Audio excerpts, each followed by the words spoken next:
নমস্কার, কোকোমান্না ফুলের পক্ষ থেকে আবারও চলে এলাম। টাইটেল ও থাম্বনেল দেখে তোমরা বুঝতেই পারছো এই ভিডিওটা কি হতে চলেছে। আজকের এই ভিডিওটা তবে শুরু করা যাক। এই ভিডিওতে কথা বলবো বোগেনভিলিয়া গাছকে নিয়ে। বোগেনভিলিয়া গাছকে বর্ষার পর আমি বলেছিলাম আগের ভিডিওতে যে বর্ষার পর আমাদের কি করণীয়।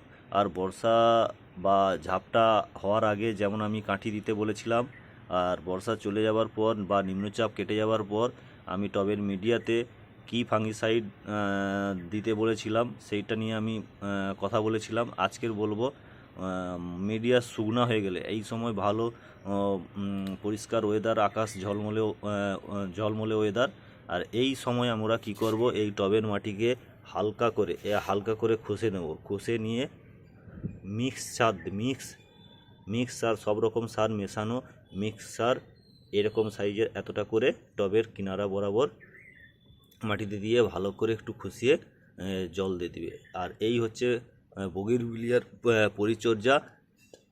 পরে নেক্সট ভিডিও আমি আবার পরে অন্য কিছু নিয়ে আসবো। আর আজকের এতটাই। আর এই বর্ষা এসে যাচ্ছে, বর্ষা এসে যাবার সময় আমরা খাবার দিতে পারবো না টবের মাটিতে।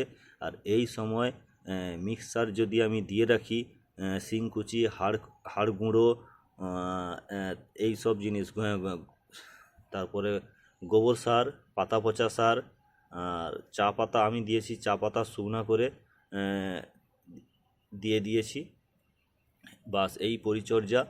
কেন বর্ষার সময় আমি একদম টবের মিডিয়াতে একদম হাত দিতে পারবো না, গোড়া খুঁজতে পারবো না, খাবার দিতে পারবো না, জাস্ট টবের মধ্যে বসে থাকবে।